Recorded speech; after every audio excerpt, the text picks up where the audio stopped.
따라하겠습니다. 최고의 하나님께 최선의 예배를, 최고의 하나님께 최선의 예배를.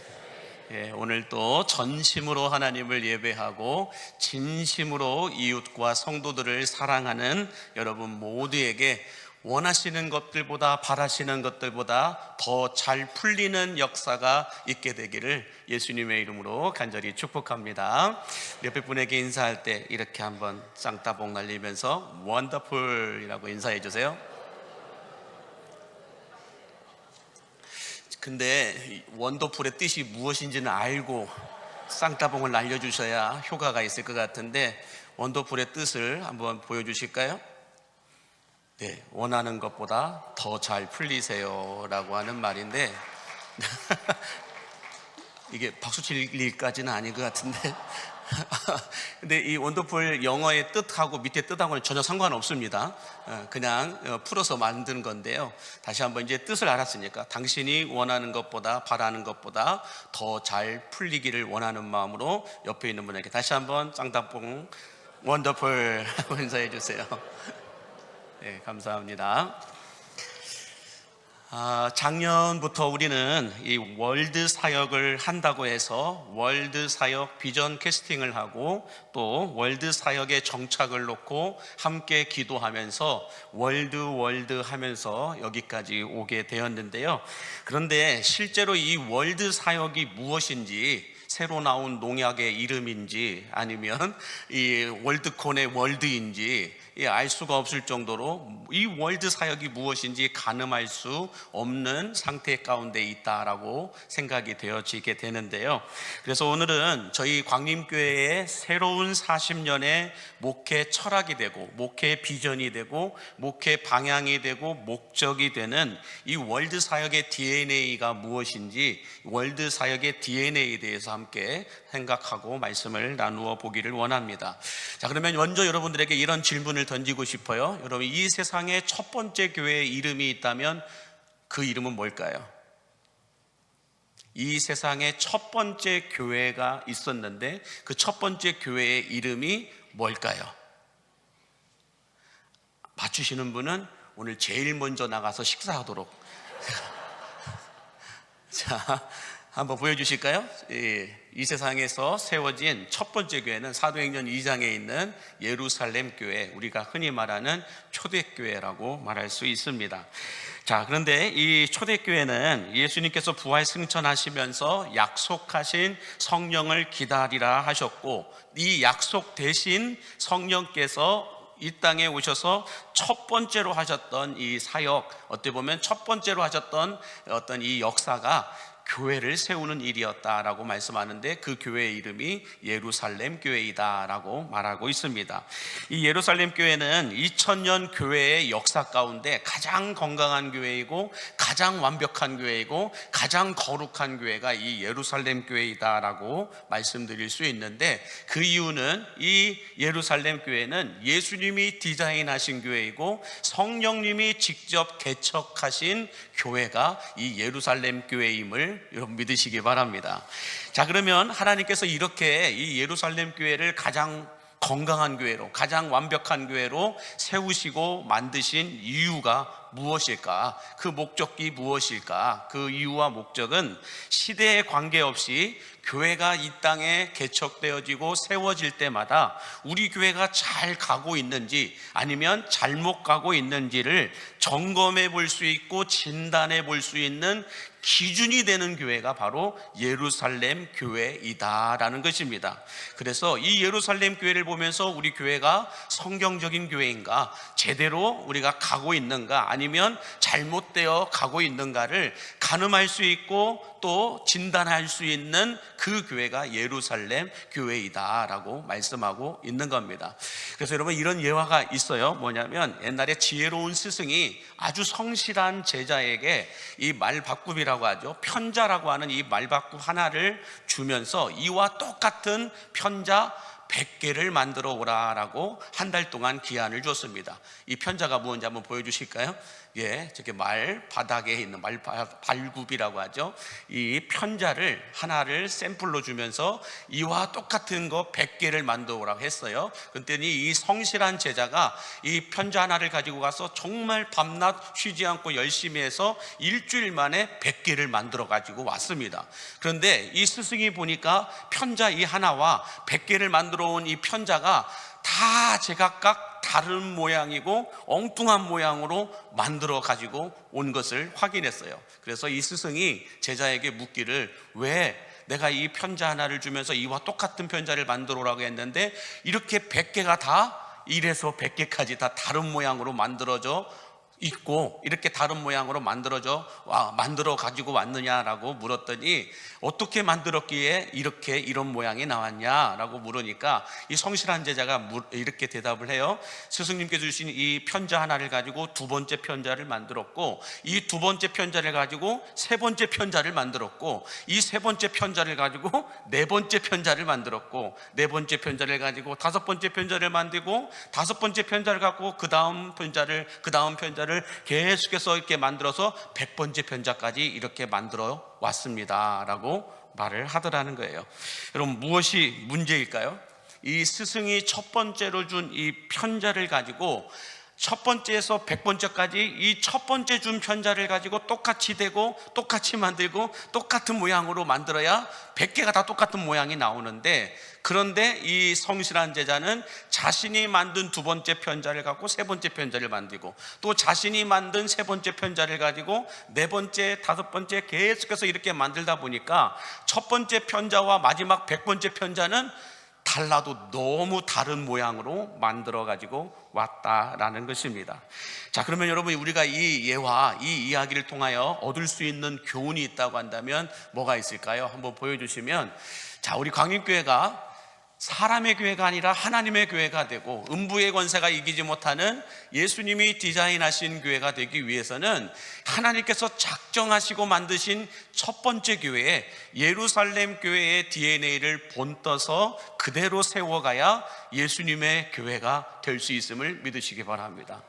이게 되지 않으면 이 초대교회라고 하는 예루살렘 교회의 DNA를 그대로 우리가 따라가지 않고 그대로 본떠서 만들지 않으면 우리 교회는 시간이 흐른 만큼 사람의 교회가 되어 있을 것이고, 하나님이 작정하시고 만드신 그 첫 번째 교회와는 전혀 상관없고 모양도 다른, 목적도 다른 엉뚱한 교회가 만들어지게 된다라는 것입니다.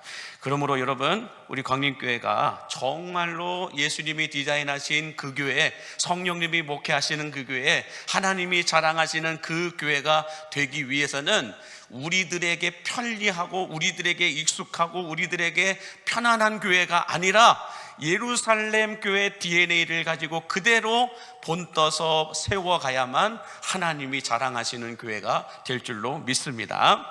자, 그러면 성령 하나님께서 작정하시고 첫 번째로 만드셨던 예루살렘 교회는 어떻게 세워지게 되었고, 이 예루살렘 교회의 DNA를 본떠서 우리 광림교회가 새로운 40년의 역사를 만들어 가기 위해서는 어떻게 해야 될까? 오늘 그것을 함께 생각해 보기를 원하는데요. 자, 먼저 예루살렘 교회는 이 사도행전 2장에서 마가의 다락방에 모인 120명의 사람들이 약속하신 성령을 기다리며 기도하며 예배하다가 만들어지게 된 교회가 이 예루살렘 교회입니다. 다시 말해서 이 말은 100% 유대교인들밖에 없었던 예루살렘 성 안에 예수님의 교회가 세워지게 된 거라는 거예요. 다시 말해서 100% 이슬람 교도들만 있는 곳에 예수님의 교회가 세워지게 됐다라는 거예요. 그러다 보니 어떤 일이 일어났을까요? 그 교회가, 예수님의 교회가 엄청나게 많은 핍박과 순교와 박해가 있을 수밖에 없었다라는 것입니다. 그렇게 핍박과 박해를 받으면서 예루살렘 교회가 시작되고 진행되게 되었는데, 이 사도행전 2장에서 사도행전 6장까지가 이 예루살렘 교회가 개척되어서 5년 정도 지난 시간들로 봅니다. 그래서 이 사도행전 2장과 6장의 시간과 연도를 또 놓고 봤을 때 신학자들이 한 5년 정도 지났을 것이다 라고 대부분 가늠들을 하는데요. 이 예루살렘 교회가 이 사도행전 2장에서 개척을 해서 사도행전 6장까지 5년의 시간이 지나도록 하나님께서 이 예루살렘 교회에서 어떤 일을 행하시고 어떤 부흥이 있었는지 부흥 보고서가 있는데, 그 부흥 보고서의 내용이 사도행전 6장 7절에서 이렇게 보고를 하고 있어요. 함께 같이 볼까요? 시작. 하나님의 말씀이 점점 왕성하여 예루살렘에 있는 제자의 수가 더 심히 많아지고 허다한 제사장의 무리도 이 도에 복종하니라 라고 말씀합니다. 무슨 말씀일까요?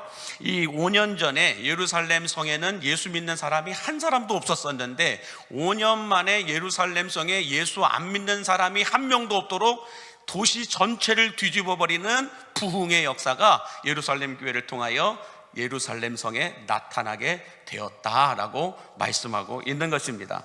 자, 그러므로 여러분, 이 사도행전 2장에서 사도행전 6장까지 기록된 이 예루살렘 교회의 어찌 보면은 5가지의 교회론, 5가지의 이 DNA가 무엇이었기에 이렇게 5년 전에는 한 명도 없었던 예루살렘 성에, 예수님을 믿는 사람이 한 명도 없었던 이 예루살렘 성에 무슨 일이 있었기에, 이 예루살렘 교회의 교회론이 무엇이었기에, 예루살렘 교회의 DNA가 무엇이었기에 이렇게 5년 만에 예루살렘 성 전체를 뒤집어 버리는 부흥이 일어나게 되었을까? 그것을 오늘 우리가 생각해 보기를 원하는데, 이 예루살렘 교회의 5가지의 교회론, 5가지의 DNA를 이렇게 정리하여 볼 수가 있습니다. 한번 볼까요?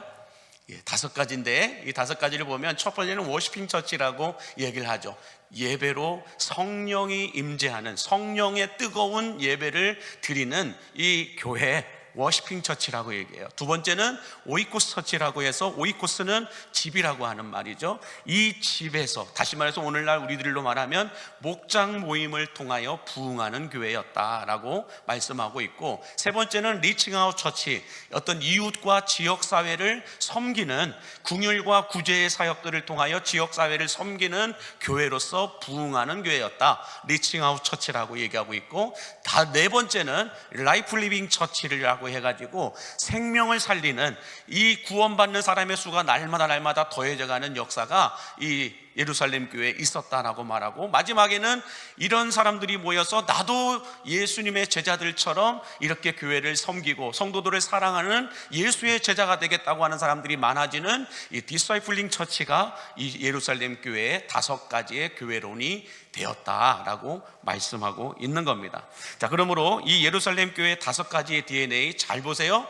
이 워시핑 처치와 오이코스 처치, 리칭아웃 처치, 라이프 리빙 처치, 그리고 디사이플링 처치, 이 5가지의 교회론의 첫 자만 보면 WORLD라고 해서 월드라고 하는 말이 만들어지게 됩니다. 그래서 월드 사역이라고 하는 것은 초대교회가 가지고 있었던 5가지의 교회론을 가지고 이 5가지의 DNA를 가지고 사역을 해 나간다라고 해서 월드 사역이라는 말이 붙여지게 된 것입니다.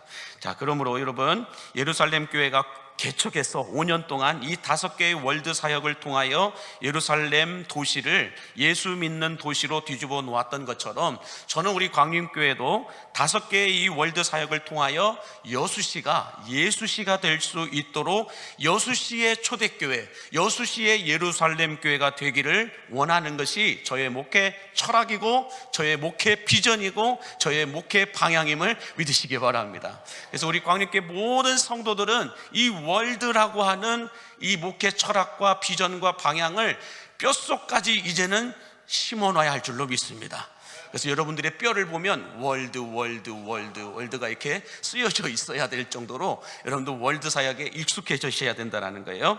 자, 그래서 이 월드 사역을 이 예루살렘 교회가 5년 동안 개척교회를 시작해서 5년 동안 이 월드 사역을 했던 것처럼 우리들도 5년 동안 1년에 한 개씩 집중하는 거예요. 그래서 올해는 W회라고 해가지고 워시핑 처치, 이 예배하는데 어떻게 예배하느냐, 성령께서 임재하는 예배에 집중하겠다라는 거예요. 그래서 성령을 경험하는 예배에 집중하는 해가 어느 해냐? 바로 올해라는 겁니다. 첫 번째 해로. 두 번째로 이 해가 지나면 다음 해는 뭐에 집중할까요? 목장 모임, 소그룹 모임에 집중하는 오이쿠스 처치를 만들어 가게 되는 거고, 그 다음에는 이웃들과 지역사회를 섬기는 궁율과 구제 사역에 감당하는 어떤 이 리칭아웃 처치에 집중하게 되는 거고, 그 다음에는 뭐가 있을까요? 복음과 전도와 선교를 통하여서 날마다 구원받는 사람들이 더해져가는 이 라이프 리빙 처치에 우리가 집중하겠다라는 거예요. 그리고 난 다음에 마지막에는 5년 차 때는 이 예수님의 제자를 세우는, 예수님의 제자를 만드는 이 디사이플링 처치에 집중하게 되면서 이 5년 계획이 한 시즌이 되는 겁니다. 그렇게 5년이 지나고 나면 다시 워시핑 처치로 돌아가서 이 성령 충만한, 성령 뜨거운 예배를 우리가 만들고 세워가고 드리는데 또 집중하게 되고, 이렇게 시즌이 5년마다 한 시즌씩 돌아가면 제가 은퇴할 때까지 전부 4번의 시즌이 돌아가게 됩니다. 이렇게 초대교회가 한 시즌 만에 예루살렘 성을 뒤집어 버리고, 두 번째 시즌 때는 어떤 일이 벌어져요? 민족과 열방까지 이 복음의 역사가 흩어지게 됩니다. 어떤 이 디아스포라 인들을 통해서 예루살렘에 핍박이 임하면서 전 세계로 이 예수 믿는 그리스도인들이 흩어지게 되죠. 그래서 이걸 디아스포라인들이라고 하는데, 이들로 인하여 안디옥 교회가 세워지게 되고, 이들로 인하여 복음이 전 세계로 전파되어지고, 민족과 열방을 넘어서 시대를 넘어서 여기까지 와서 여수 광림교회가 이곳에 세워진 줄을 믿으시기 바랍니다.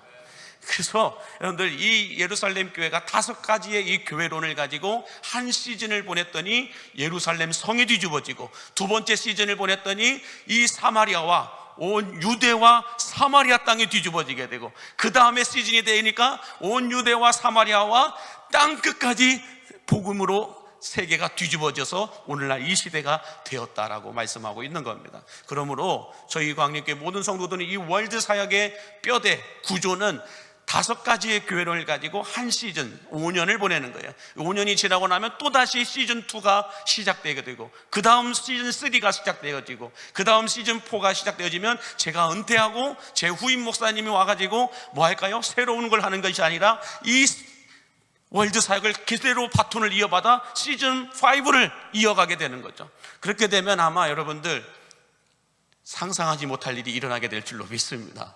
그 상상하지 못할 일을 우리가 지난번 영화 예배를 통하여 전 대륙에서, 전 세계에서 지금도 성령 하나님께서 역사하시고 일하시는 것들을 우리가 눈으로 보았던 것처럼 이 여수시에도 아마 여러분 놀라운 일이 일어나게 될 겁니다. 그래서 여수시가 예수시가 되면, 여수시 안에 예수시의 역사가 일어나게 되면은 여러분들 한반도가 통일을 해놓은 올 줄로 저는 믿습니다. 아멘 하신 분들만 통일을 준비하시기 바랍니다. 자, 그러면 여러분, 이렇게 예루살렘 교회의 5가지의 교회론, 5가지의 이 DNA를 가지고 우리가 월드 사역을 하게 될 텐데, 이 월드 사역은 그러면 어떤 구조와 어떤 원리로 작동되고 있는지 그 말씀을 통하여서 한번 생각해 보기 원하는데요. 자, 서두에서도 제가 말씀드렸듯이 예루살렘 교회는 마가의 다락방에서 120명의 사람들이 모여 기도하고 예배하면서 시작되었다라고 말씀드리고 있는데, 이 마가의 다락방을 우리 교회로 비유하여 말한다면 금요 성령 집회임을 믿으시기 바랍니다. 이 마가의 다락방을 오늘날 우리 교회를 놓고 본다고 한다면 금요 성령 집회라는 거예요. 이 금요 성령 집회 때 성령이 임하게 되면 어떻게 여러분들 임하게 될까? 이 초대교회 때는 성령이 어떻게 임했을까? 이 사도행전 2장 2절과 3절에 보면 이렇게 말씀해요. 시작. 호련히 하늘로부터 급하고 강한 바람 같은 소리가 있어 그들이 앉은 온 집에 가득하며 마치 불의 혀처럼 갈라지는 것들이 그들에게 보여 각 사람 위에 하나씩 임하여 있더니 라고 말씀해요. 여기 보니까 급하고 강한 바람 같은 소리가 들렸다 라고 말하고 있고, 불의 혀처럼 갈라지는 것들이 그들에게 보였다, 들리고 보였다 라고 말씀합니다. 하나님의 부흥은 들릴 정도로 일어나게 될 것입니다. 우리 눈으로 보일 정도로 일어나게 될 줄로 믿습니다. 그래서 하나님의 부흥은 이 여러분들 성령이 임한 곳에 나타나게 되는데, 성령이 임하고 하나님의 부흥이 임하게 되면 광림교회 안에 좋은 소문들이 날마다 퍼지게 되고 들리게 될 줄로 믿습니다. 누구네 집 잘 됐디야, 누구네 집 아들이 잘 됐디야, 누구네가 잘 됐디야, 사업이 이렇게 잘 됐디야, 이렇게 독됐디야, 계속해서 아멘 한 명도 안 하십니다. 계속해서 여러분의 기업이 확장되는 이 소리가 들린다라는 거예요. 계속해서 안 된다는 거, 아프다는 소리만, 힘들다는 소리만 들리는 것이 아니라 풀렸디야, 원더풀, 원더풀, 원더풀.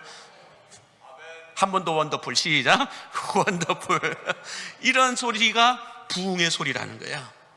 뿐만 아니라 어떤 우리 안에 영적인 변화가 일어나는 모습들이 보이는 거예요. 그래서 날마다 사람들이 주일날 오전만 드렸던 사람이 오후에도 예배를 드리고, 주일만 예배 드렸던 사람이 수요일에도 예배를 드리고, 금요일에도 예배를 드리고, 새벽에도 예배를 드리고, 목장 모임도 예배를 드리고, 끝까지 아멘 안 하시죠? 이렇게 눈으로 보이는 부흥이 임하게 되는 거예요. 아멘이십니까? 그래서 술 먹던 사람이 술을 안 먹게 되고, 담배 피던 사람이 담배를 안 피게 되고, 도박하던 사람이 도박을 안 하게 되고, 아내를 힘들게 했던 사람이 아내를 행복하게 만들고, 남편에게 밥을 안 해줬던 사람이 아침밥을 내놓기 시작하고, 이게 부흥이 보이는 거라는 거예요. 그러므로 여러분, 부흥은 들릴 겁니다. 부흥은 눈에 보일 겁니다. 근데 이런 일들이 일어나기 위해서는 어떻게 되냐? 성령이 임하셔야 할 줄로 믿습니다. 우리 2절과 3절 다시 한번 보여주세요. 사도행전 2장 2절과 3절에 보시면 3절 하반절에 이 성령께서 어떻게 임하셨어요? 각 사람 위에 하나씩 임하였다라고 말씀해요. 이게 너무 중요한 말씀이에요. 여러분, 120명의 사람들이 모인 곳에서 10분의 1만 성령을 받아도 그 집회는 성공한 집회임을 믿으시기 바랍니다. 120명 중에서 10분의 1만 12명에게만 성령이 임해도요, 여러분 그 집회는 성공한 집회예요. 근데 조금 인심을 써서 10분의 1이 아니라 10분의 2, 24명에게만 여러분들 성령이 임해도 어떤 일이 벌어질까요? 그 교회는 건강한 교회라고 얘기해요. 왜 그러냐면 파레토 법칙이라고 하는 말이 있듯이 20%가 80%를 섬기게 된다라고 말해요. 우리 교회 안에도 20%의 성도가 80%의 성도를 섬기고 20%가 교회를 섬기기 시작하면 우리 교회는 건강한 교회라고 말한다라는 거예요. 근데 여러분, 이 초대교회라고 하는 예루살렘 교회는 어땠다라는 거예요? 각 사람 위에 성령이 임했다라고 말해요. 다시 말해서 이 초대교회가, 예루살렘 교회가 세상을 움직이는 심장이 되고 예루살렘 도시를 뒤집어버리는 핵폭탄이 될 수 있었던 것은 성령이 10%만 임한 것이 아니고 20%만 임한 것이 아니고 각 사람 위에 다 임하였기 때문이다라고 말씀하고 있어요. 그러므로 저는 우리 광림교회 모든 성도들에게 성령이 임하면 여수시가 뒤집어질 겁니다. 여수시가 경제가 회복되게 될 것이고, 교육과 문화가 새로운 영적인 문화로 바꾸어 가게 될 줄로 믿습니다. 그래서 우리 교회는 유행 따라, 분위기 따라 떠내려가는 교회가 아니라 진리 따라, 말씀 따라, 예수 따라 거슬러 올라가는 교회가 될 줄로 믿으시기 바랍니다. 자, 이렇게 성령이 각 사람 위에 임하게 되니까 그 다음 어떤 일들이 일어나게 됐을까요? 사도행전 2장 4절 보시면 이렇게 말씀해요. 시작. 그들이 다 성령의 충만함을 받고 성령이 말하게 하심을 따라 다른 언어들로 말하기를 시작하니라. 자, 성령 받은 그들에게 어떤 일이 일어났어요? 성령이 말하게 하심을 따라 다른 언어들로 말하기를 시작했다. 이것은 그냥 단순하게 보면 방언을 받았구나, 이렇게 또 방언을 했다. 이 사도행전에 보면은 14개 나라에서 유월절 제사를 드리기 위해서 모였다라고 말씀하고 있는데, 중요한 건 뭐냐면 이 14개의 언어로 방언을 했다라고 하는 이런 단순한 부분이 아니고요, 이 헬라어 원문을 통하여서 연구를 해보면은 무엇이 있냐면 방언은 하나님의 은사임을 믿으시기 바랍니다. 성령이 임하면 각 사람에게 하나님의 은사가 부어지게 됨을 믿으시기 바랍니다. 그 은사를 통하여 교회를 섬기고 성도들을 섬기는 역사가 일어났다라는 거예요. 성령이 임하니까 그곳에 모인 120명의 성도들에게 성령의 은사, 하나님의 은사가 부어지게 되었다라고 말씀하고 있는 겁니다. 자, 그러므로 여러분, 이 월드 사역의 첫 번째 단추인 예배는 마가의 다락방처럼 바람처럼 불처럼 임하는 성령을 체험하는 예배임을 믿으시기 바랍니다. 그래서 올 한 해 우리가 집중해야 될 건 성령을 체험하는 예배를 드려야 할 줄로 믿습니다. 기도하다가, 찬송하다가, 말씀을 듣다가 성령을 체험하는 은혜가 부어지게 되기를 축복합니다. 자, 그래서 여러분들, 우리가 이 성령을 체험하는 예배를 드리기 위해서 올 한 해 동안 금요 성령 집회를 더 뜨겁게, 더 강력하게 성령의 기름 부으심이 있도록 기도하면서 예배할 것입니다. 또 이제 우리가 4월 달부터 예배 대행진을 통하여서 우리의 영성 온도를 올려서 한 번 더 다시 예배하는 거예요. 한 번 더 성령을 체험할 수 있도록 예배 대행진이 시작되게 될 것이고, 뿐만 아니라 성령을 체험할 수 있는 예배의 형식과 구조와 방식과 내용들로 지금 예배가 다 바뀌어져 가고 있다는 거예요. 올 한 해 동안 그래서 우리 교회에 성령이 임할 수밖에 없는 최적화된 예배를 바꾸어가고 만들어 가게 될 것입니다. 자, 이렇게 마가의 다락방에서 성령 충만함을 받은 사람들이 그 다음 어떻게 했을까요? 각자의 집으로 그냥 돌아간 것이 아니라는 거예요. 이들이 바로 어디로 갔느냐? 마가의 다락방에서 성령을 체험하고 성령이 주시는 은사를 받고 나니까 이들이 헤롯 성전 안에 있던 솔로몬 행각으로 달려가기 시작했습니다. 여러분, 이 헤롯 성전은 지금 오늘날 가면은, 여러분 한번 사진을 보여주세요. 설명이 쉬울 것 같아요. 이 솔로몬 행각이 어디에 있느냐? 밑에 보면은 이 정문, 황금문이라는 곳이 있고, 그 다음에 옆에 보면 솔로몬 행각이 있습니다. 이 솔로몬 행각은 이방인의 뜰이라고 하는 것이 크게 두 군데로 나눠져 있는데, 이 헤롯 성전 안에는 수용할 수 있는 인원이 9만 명에서 10만 명 정도가 들어가서 수용이 된다라고 얘기해요. 그래서 이 이방인의 뜰이 두 군데가 있는데, 이 이방인의 뜰 작은 곳 한 3만 명 정도가 들어갈 수 있는 공간인데, 여기에 솔로몬 행각이 있고, 이 솔로몬 행각에는 여자들, 노인들, 아리들, 이방인들 누구나 들어가서 기도하고 예배할 수 있는 공간이 솔로몬 행각입니다. 근데 이 솔로몬 행각은 24시간 운영이 돼요. 그래서 24시간 돌아가면서 예배가 되고 기도가 되는 곳이 솔로몬 행각이었다라고 말해요. 이곳으로 성령 받은 120명의 사람들이 몰려갔고, 그곳에서 베드로가 뭘 합니까? 설교를 통하여 복음을 전합니다. 복음을 전하였더니 그날에 예수를 믿는 신도의 수가 3,000이나 더하였더라라고 말씀하고 있는 거예요. 자, 그 말씀이 오늘 본문 41절에 이렇게 말씀하고 있죠. 같이 보겠습니다. 그 말을 받은 사람들은 세례를 받음에 이날의 신도의 수가 3,000이나 더하더라. 근데 대부분 목사님들이 이 3,000명이라고 하는 숫자에 집중할 때가 많은데, 저는 이 3,000이 아니라 세례를 받음에, 여기에 나는 더 집중하고 싶어요. 여기서 세례를 받음에 그날의 신도의 수가 3,000이나 더하였더라 라고 말씀하는데, 이것을 어떤 신학자들은 세례를 받아야 진짜 예수 믿는 거다, 세례를 받아야 진짜 교인이 되는 거다, 이렇게 설명하는 분들도 있는데요, 저는 거기에 집중하고 싶은 것이 아니라, 성경에 기록되어 있지 않지만 여러분, 세례를 다 이 사람들이 받았다라고 말하고 있어요. 3,000명이나 되는 사람들이 세례를 받았다라고 말하는데, 놀라운 건 뭐냐면, 여러분들 예수님 당시에 세례는 어디서만 받았냐면 요단강에서 받았어요.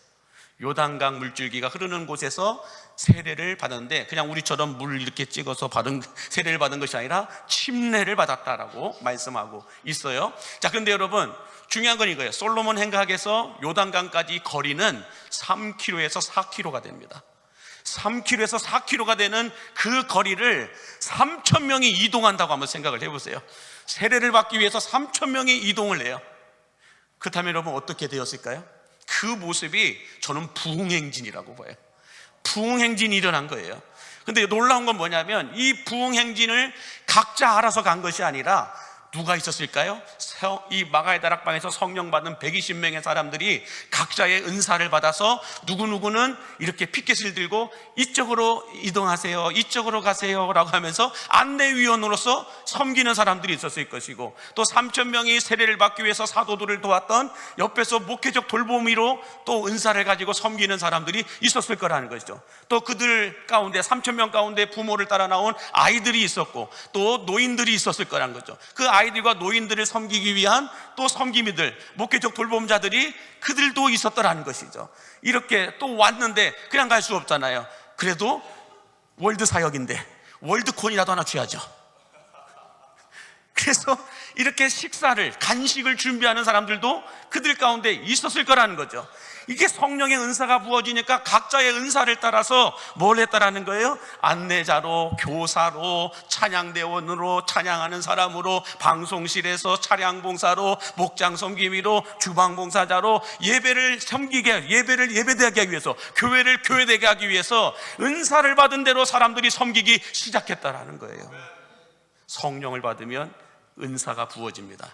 은사가 부어진 사람들은 집으로 가는 것이 아니라 어디로 가요? 솔로몬의 행각, 오늘날로 말하면, 우리들로 말하면 성전이 있는 예배당으로 와서 교회를 섬기고 성도들을 섬기는 모습으로 바뀌게 되더라는 것입니다.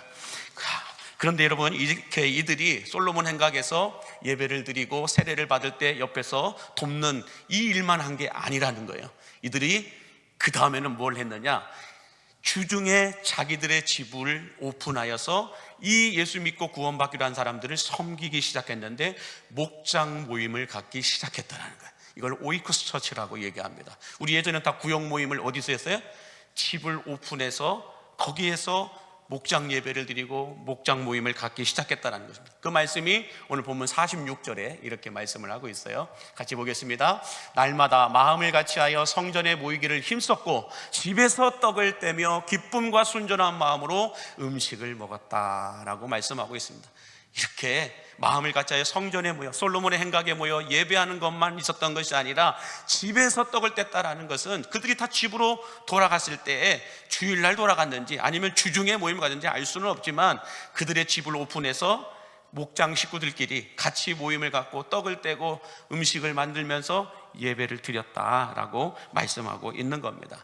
자, 이런 걸 놓고 봤을 때 예루살렘 교회가 부흥하고 성장할 수밖에 없었던 카테고리가 있어요. 삼각편대라고 얘기할 수 있는데 한번 보여주시면, 첫 번째는 이 마가의 다락방, 오늘날 우리 교회로 말한다면 금요 성령 집회를 말해요. 그리고 솔로몬의 행각은 오늘날 우리 교회로 말하면 주일 성전 예배를 가리켜 말하고 있고, 그 다음에 이 주중 가정 예배, 집에서 떡을 뗐다라고 하는 것은 목장 모임을 통하여서 이 삼각편대가 단단해지고 건강해지다 보니까 이 예루살렘 교회 안에 전무후무한 하나님의 부흥이 일어나게 되었다라고 말씀하고 있는 겁니다.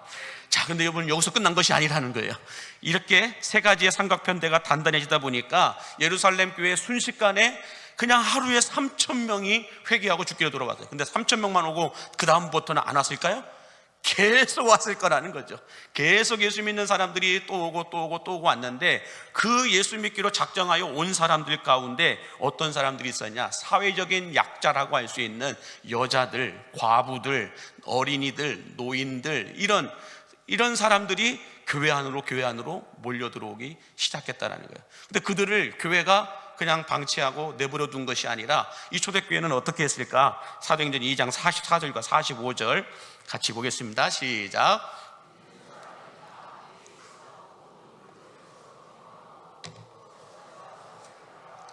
각 사람의 필요를 따라 나눠주었다. 무슨 말일까요? 리칭 아웃 처치. 이렇게 각 사람의 필요를 따라 나눴다는 것은 힘들고 어려운 이웃들, 또 지역 사회를 섬기고 나누고 베풀고 긍휼과 구제의 사역들이 활발하게 이루어졌다라는 거예요. 나중에 뒤에 가서 보면은 이 사역들로 인하여, 리칭아웃 처치, 이 긍휼 사역으로 인하여 싸움이 일어나죠. 헬라파 과부들과 또 이 유대인 과부들에게 이 섬기는 사역으로 인해서 이 싸움이 일어나요. 그래서 이 사도들이 7명의 일꾼들을 뽑죠. 7명 일꾼들을 뽑아서 우리는 기도와 말씀 전하는 일에 전무하겠다, 너희들이 이 사역을 섬겨달라, 이렇게 부탁을 하죠. 그걸 놓고 봤을 때에 초대교회가 리칭아웃 처치가 활발하게 이루어졌다라고 말씀드릴 수가 있습니다. 자, 이렇게 예배와 목장 모임과 이웃과 지역사회를 섬기는 일들이 왕성하고 활발하게 확대되다 보니까 여러분, 어떤 일이 일어났을까요? 오늘 본문 47절 같이 함께 보겠습니다. 시작. 하나님을 찬미하며 또 온 백성에게 칭송을 받으니 주께서 구원받는 사람을 날마다 더하게 하시니라. 할렐루야. 자, 성령 충만한 예배를 드리고 사랑 충만한 목장 모임을 갖고 이웃과 지역사회를 섬기다 보니까 어떤 일이 벌어져요? 온 백성들이 칭찬하고 칭송하였다, 높였다 라고 말하고 있는 거예요. 저는 우리 광림교회가 이런 교회가 되어야 할 줄로 믿습니다. 이미 이런 교회로 칭찬을 받고 있음을 믿으시기 바랍니다. 그래서 교회 가려면 어디 교회 가라고요? 여수광림교회로 가라고. 교회 가면 어디 교회로 가라고요? 이러시면 안 됩니다. 정확하게 여수광림교회로 가라고 말하셔야 된다는 거예요. 그런데 여러분들, 이렇게 칭찬과 칭송을 받으니 하나님께서 어떻게 하셔요? 구원받는 사람을 날마다 보내어 주셨다라고 말씀하고 있어요. 여러분, 성도들은 우리가 전도를 하지만 보내주시는 분 누가 보내주셔요? 하나님이 보내주시는 거예요. 우리 새 가족들 그냥 오신 게 아니에요. 하나님이 보내셔서 오셨음을 믿으시기 바랍니다. 하나님이 보내서 여러분들이 이 자리에 계신 거예요. 그러므로 우리 모든 광림의 성도들은 새 가족들을 어떻게 대해야 돼요? 하나님이 보내신 사람이에요. 하나님이 보내셨기 때문에 에헤 이제 왔네 라고 하면서 나보다 낮게 여기면 안 된다는 거예요. 나보다 높여 여겨야 된다는 거예요. 하나님이 보내신 분이에요. 누구 때문에? 나 때문에. 나를 위해서 보내셨어요. 그러니까 더 친절하게, 더 따뜻하게, 더 아름답게 품어 주셔야 된다는 거예요. 자, 이렇게 하나님이 날마다 구원받는 사람들을 더하게 하셨다, 보내주셨다고 하는데 몇 명이나 보내주셨을까요? 우리 사도행전 4장 4절에 보면 이렇게 말씀해요. 시작. 말씀을 들은 사람 중에 믿는 자가 많으니 남자의 수가 약 5천이나 되었더라. 할렐루야예요, 여러분. 말씀을 듣는 사람 중에 믿는 자가 많았는데 그 남자의 수만 세어보니까 약 5천 명 정도 되었다. 그러면 남자의 수만 5천 명이면 여자와 아이와 과부들과 노인들까지 합하면 아무리 못해도 10,000명은 넘었을 거라는 거예요.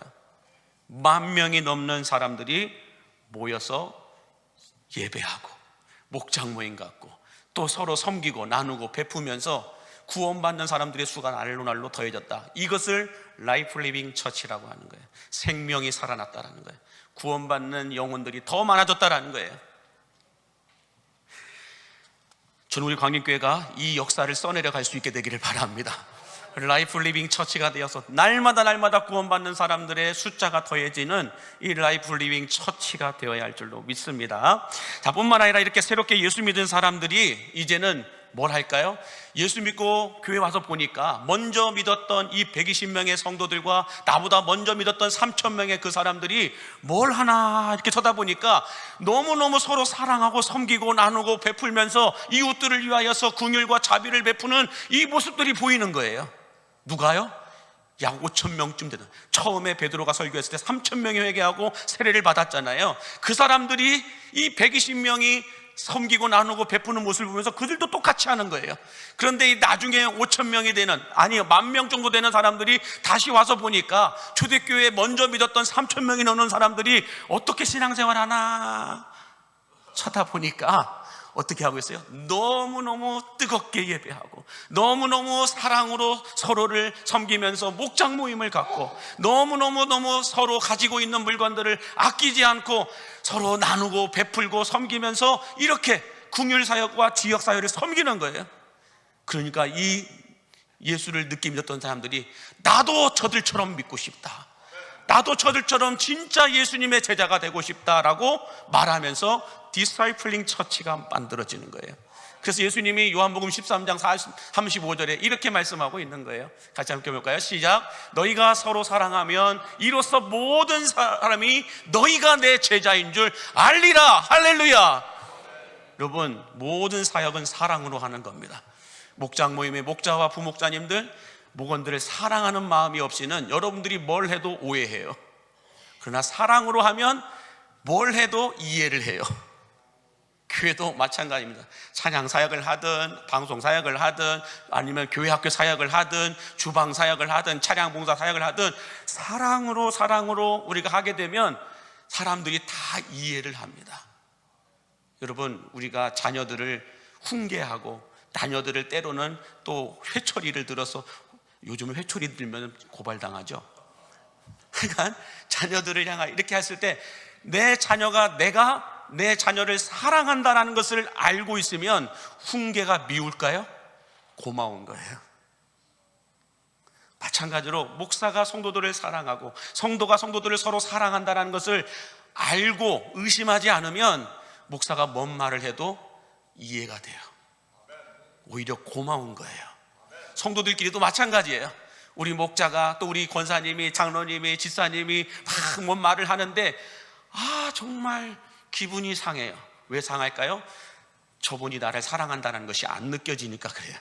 저분이 나를 사랑한다는 게 느껴지면 뭔 말을 해도 미흡지가 않아요. 재밌어요. 아멘이십니까? 그러므로 이렇게 초대교회 성도들이 모여서 서로 사랑하니까 뭔 말을 해도, 뭔 행동을 해도 오해를 하지 않고, 상처받았다고 말하지 않고, 시험 들었다고 말하지 않고 다 이해가 되고 접수가 되는 거예요. 이런 모습들이 너무 예뻐 보이고 너무 좋아 보이는 거예요. 그러다 보니까 늦게 믿은 이 사람들이 나도 저 사람처럼 예수님의 제자가 되고 싶다, 저 사람처럼 섬기며 사랑하며 신앙생활 하고 싶다라고 해서 나도 예수 제자가 되겠어. 어떻게 하면 예수 제자가 될 수 있어? 그러면 뭐예요? 확신반 받으라, 성장반을 받으라, 제자반을 교육해라. 그러면 예수 제자가 되는 거예요. 그렇게 예수의 제자가 되어서 디사이플링 처치가 만들어지는 겁니다. 이렇게 5가지의 이 사이클이 지나가면서 다시 처음으로 돌아가는 것, 이게 5년 정도의 시간이 지났다라는 것입니다.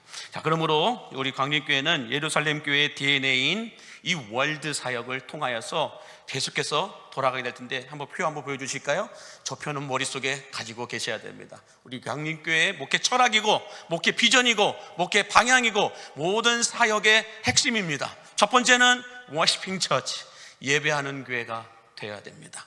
예배하는 교회는 어떻게 예배해요? 성령으로 충만한, 성령을 경험하는 예배를 우리는 드려야 할 줄로 믿습니다. 여기서 끝나는 것이 아니라 오이코스 처치, 소그룹 모임을 통하여서, 목장 모임을 통하여서 그리스도의 사랑을 함께 나누는데 뭘 해야 돼요? 떡을 떼며 밥을 먹으며 친해져야 할 줄로 믿습니다. 저도 밥을 먹을 줄 압니다. 여러분들만 먹지 말고 저도 생각해 주시기 바랍니다. 자, 그렇게 오이쿠스 처치가, 목장 모임이 이루어지게 되면 다음에 어떻게 돼요? 이제는 이 사랑이 이웃들을 뛰어넘어 이 주변에 있는 지역사회를 섬기는 거예요. 저는 우리 광림교회가, 많은 사람들이 광림교회가 어디 있어? 그러면 이마트 앞에 있어요 라고 얘기하는데, 이제는 이게 바뀌어야 될 줄 믿습니다. 이마트가 어디 있어? 광림교회 앞에 있어요. 할렐루야입니까? 이마트 때문에 우리 광림교회를 기억하는 교회가 아니라 광림교회 때문에 이마트가 기억되어지는 그런 일이 일어나야 할 줄로 믿습니다. 그렇게 오이쿠스 지나서 어떤 리칭아웃 처치가 지나고 나면 다음에는 라이프 리빙 처치, 이렇게 지역사회로부터 칭송을 받고 칭찬을 받으면 하나님이 구원받는 사람들을 보내어 주실 줄로 믿습니다. 그렇게 되면은 나중에 어떻게 될까요? 나중에 믿게 믿은 사람들이, 여러분들이 서로 예배하는 모습, 서로 사랑하는 모습, 서로 섬기는 모습, 도와주는 모습, 이런 모습들을 보면서 나도 예수 제자가 되겠다고 성장반을 받게 되고 제자반을 받게 되고 이렇게 확신반을 받게 될 줄로 믿습니다. 그러므로 여러분, 이것이 WORLD, 월드 사역이라는 거예요.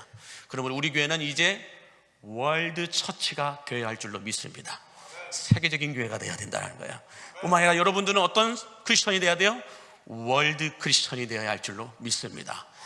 여수 광림교회 크리스천이 아니라, 여수 광림교회 성도가 아니라 이걸 뛰어넘어 월드 크리스천이 되어야 할 줄로 믿습니다. 그러므로 여러분, 우리 광림교회의 새로운 40년의 역사를 이제 우리가 써내려 가야 될 텐데, 세상 유행 문화에 떠내려가는 어쩔 수 없는 이슬람화한 그런 교회가 아니라 세상 문화를 거슬러 올라가는 이 예루살렘 교회, 여수시의 초대교회, 여수시의 예루살렘 교회가 우리 광림교회가 되어야 할 줄로 믿습니다. 그러기 위해서는 어떻게 해야 돼요? 워시핑 처치, 오이코스 처치, 또 리칭아웃 처치, 라이프 리빙 처치, 디사이플링 처치, 이 5개의 교회론, 이 교회론이 어떤 교회론이에요? 예루살렘 교회의 교회론. 다시 말해서 하나님이 만들어 놓으신 DNA라는 거예요. 예수님이 디자인하신 교회론이라는 거예요. 그래서 이 5가지는 예수님이 디자인하신 교회론이고, 성령님이 이 5가지의 교회론을 가지고 목회를 하셨음을 믿으시기 바랍니다. 이게 예루살렘 교회라는 거예요. 그렇게 우리들도 이제는 예수님이 디자인하신 이 5가지의 교회론을 가지고 목사가 목회하면 교회가 시끄러워집니다. 장로님들이 목회하면 교회가 시끄러워집니다. 성도들이 목회하면 교회가 시끄러워집니다. 누가 목회해야 돼요? 성령님이 목회하셔야 할 줄로 믿습니다. 성령님이 이 5가지의 DNA를 가지고 5가지의 방식을 가지고 목회하셨던 교회가 초대교회 예루살렘 교회임을 믿으시기 바랍니다. 그래서 우리가 이 교회를 그대로 따라가는 거예요. 그랬을 때 우리 교회 안에도 초대교회의 부흥의 역사가 써내려져 가게 될 줄로 믿습니다. 이런 교회를 만들기를 원하신다면 아멘 하시기 바랍니다. 기도하겠습니다. 만복의 근원 되신 하나님, 초대교회였던 예루살렘 교회가 가지고 있었던 이 5가지의 교회론이 우리 광림교회 안에도 그대로 흡수되고 옮겨지게 하여 주시어서 이 시대에도 동일하게 하나님의 부흥이 일어나는 우리 광림교회가 되게 하여 주옵소서.